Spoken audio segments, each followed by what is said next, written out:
प्यारे बच्चों, आज हम कक्षा 7 की गणित की वर्कशीट नंबर 32 करेंगे। बच्चों, आज का टॉपिक है बच्चों त्रिभुज के गुण। आओ याद करें। त्रिभुज के एक शीर्ष को उसकी सम्मुख भुजा के मध्य बिंदु से मिलाने वाली रेखाखंड को माध्यिका कहा जाता है। तो क्या कहा जाता है बच्चों? माध्यिका। तो आप यहाँ पढ़ देंगे माध्यिका। त्रिभुज के एक शीर्ष से उसकी सम्मुख भुजा पर खींचे गए लंब को त्रिभुज का शीर्ष लंब कहा जाता है।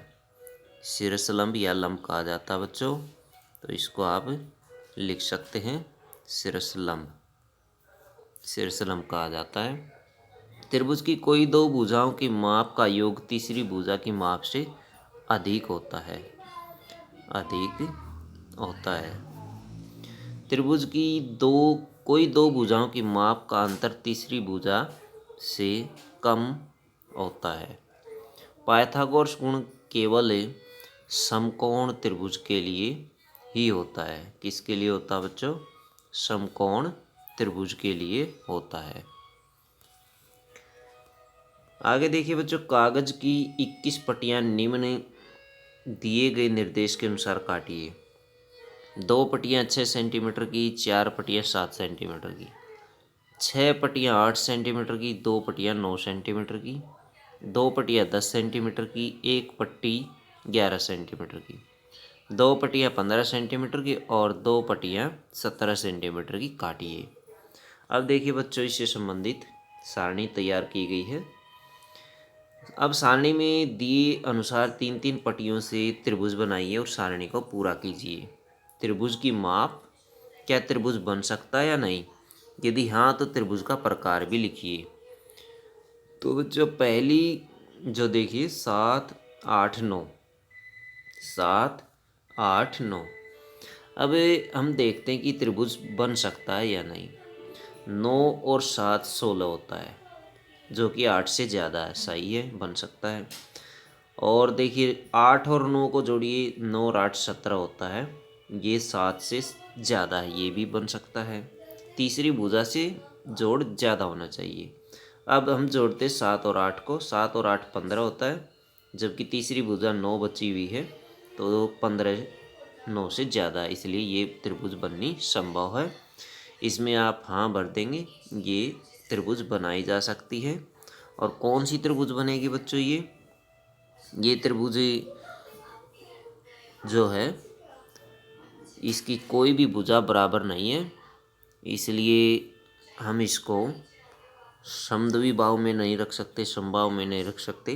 असमान त्रिभुज ये बनेगी।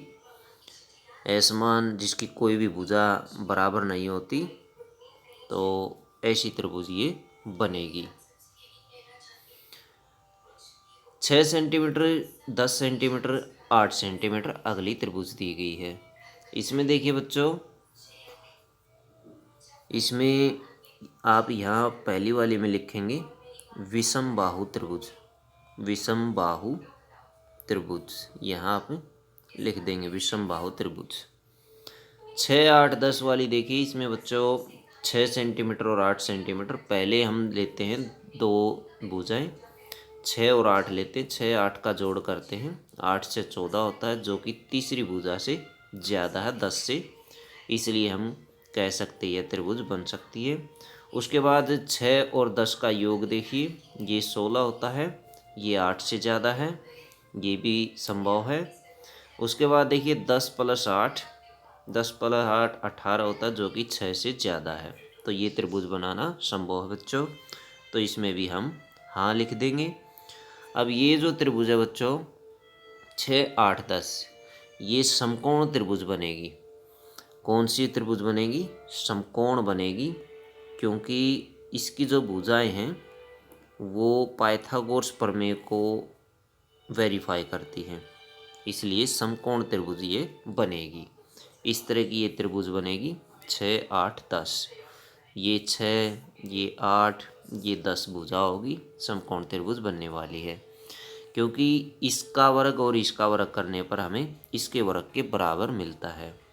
6 का वर्ग 36 होता है, 8 का वर्ग 64 होता है, इन दोनों का योग हमें 100 मिलता है।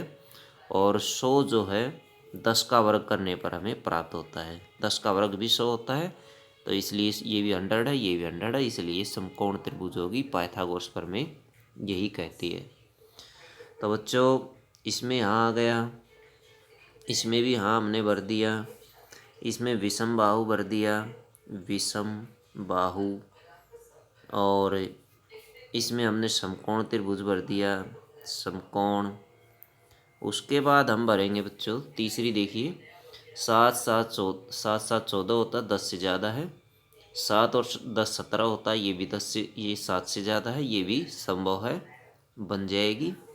और ये विषमबाहु त्रिभुज बनेगी बच्चों। कोई भी भुजा इसकी बराबर नहीं है, देख सकते 2 भुजा इसकी बराबर है बच्चों। ये समद्विबाहु त्रिभुज बनेगी। कौन सी बनेगी? समद्वि, जिसकी 2 भुजा बराबर होती हैं वो समद्विबाहु त्रिभुज होती है। क्योंकि ये 7 और ये भी 7 है, इसलिए ये समद्विबाहु त्रिभुज बनेगी बच्चों। 8 15 और 17, 8 15 और 17 ये वाली त्रिभुज संभव है बच्चों, ये बन जाएगी। और ये पाइथागोरस थ्योरम इस पे लगाते हैं, उसको वेरीफाई करती है, इसलिए ये समकोण त्रिभुज बनेगी। कौन सी बनेगी? समकोण त्रिभुज बनेगी। कैसे बनेगी? यदि 8 का वर्ग करते हैं और 15 का वर्ग करते हैं तो हमें जोड़ मिलता है, 8 का 64 होता है, 15 का 225 होता है, 225, हमें टोटल 289 मिलता है, जो कि 17 के वर्ग के बराबर होता है। 17 का वर्ग करें तो 289 ही हमें मिलेगा।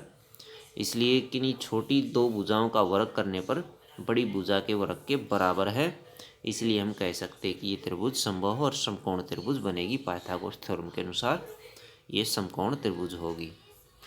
उसके बाद देखिए बच्चों ये वाली त्रिभुज 9 11 17, 9 11 17 ये भी संभव है, क्योंकि किन्हीं 2 भुजाओं को जोड़ने पर तीसरी भुजा के से ज़्यादा है। किन्हीं 2 भुजाओं का जोड़ हम करते हैं, 9 और 11 20 होता है, तो 20 17 से ज़्यादा है।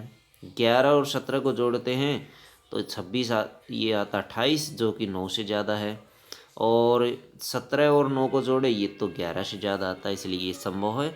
और विषमबाहु त्रिभुज बनेगी बच्चों, इसमें विषमबाहु त्रिभुज बनेगी। 6 7 और 15 देखिए बच्चों, 6 और 7 13 होता है, पहली ही स्थिति इसके लिए वेरीफाई नहीं होती, ये त्रिभुज नहीं बनेगी। 6 और 7 13, 15 से कम है, इसलिए ये नहीं बनेगी, इसको खाली छोड़ दे। विषमबाहु भर सकते हो इसमें, भरना चाहे तो, लेकिन बनेगी नहीं तो कैसे भरोगे, तो ये खाली छोड़ दें। 8 8 8 ये बच्चों बन जाएगी, हाँ। और ये समबाहु त्रिभुज बनेगी बच्चों। समबाहु त्रिभुज वो होती है जिसमें सभी भुजाएं बराबर होती हैं, और यहाँ पर सभी भुजाएं बराबर हैं, इसलिए ये जो त्रिभुज बनेगी समबाहु त्रिभुज बनेगी। अब आगे देखिए, अब जितनी भी त्रिभुजें आपने बनाए हैं उन सभी में माध्यिका और शीर्षलंब खींचिए। जितनी आपने त्रिभुजें बनाई हैं इनकी सहायता से आप त्रिभुज बना लें। जैसे हम पहली त्रिभुज बनाते हैं, ये मान लीजिए पहली त्रिभुज हमने बनाई है, ये मान लीजिए 7 है, ये 8 है और ये 9 है। तो इसमें माध्यिका आपने खींचनी है, माध्यिका और शीर्षलंब। तो माध्यिका आप खींच सकते हैं, शीर्षलंब ऐसे ये ऊपर से नीचे हम खींच देंगे, खींच दिया। और माध्यिका भी आप इसी तरह से ये खींच सकते हैं, ये माध्यिका हमने खींच दी, ऐसे ऐसे माध्यिका आपने खींचनी है। ये शीर्षलंब, कई शीर्षलंब ऐसे होते हैं जो माध्यिका का भी काम करते हैं बच्चों। अब देखिए दूसरी त्रिभुज में हमें इसमें खींचते हैं, जैसे ये वाली, सब के अंदर आप शीर्षलंब और माध्यिका खींच सकते हैं, दिखा सकते हैं। 8 15 17 वाली में जैसे ये इस तरह से बनेगी, ये 8 हो गई, ये 15 हो गई, ये 17 हो गई। शीर्षलंब इसमें ऑलरेडी ये खिंचा हुआ है, और माध्यिका आपने खींचने तो यहाँ से हम इस तरह से ये खींचेंगे माध्यिका। ये मान ली ABC है, तो ये AD माध्यिका हो जाएगी, AD माध्यिका इसमें खिंच जाएगी। तो इस तरह से सभी त्रिभुज माप जो आपने त्रिभुज बनाई है माप के अनुसार उसमें शीर्षलंब और माध्यिका खींच ले।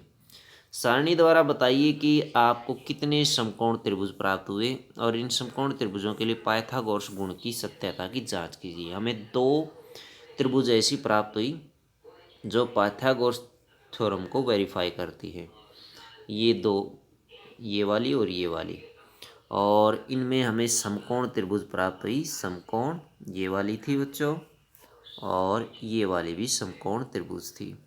अब पाइथागोरस थ्योरम वेरीफाई मैंने करके पहले बताया था, सेम वैसे ही तरीके से इस गुण की सत्यता की आप जांच कर सकते हैं। छोटी त्रिभुजों का वर्ग का योग हम करेंगे और हमें जो कि बराबर मिलेगा किसके, 10 के वर्ग के बराबर मिल जाएगा। इस तरह वेरीफाई आप कर सकते हैं। इसी तरह इसमें 8 का वर्ग जमा 15 का वर्ग और बराबर दिखाएंगे आप 17 के वर्ग के बराबर, ये दोनों बराबर होंगे। इस तरह से आप इसको वेरीफाई कर सकते हैं। तो बच्चों ये थी आपकी मैथ की वर्कशीट। वीडियो अच्छी लगे तो लाइक करें, हमारे चैनल को सब्सक्राइब करें।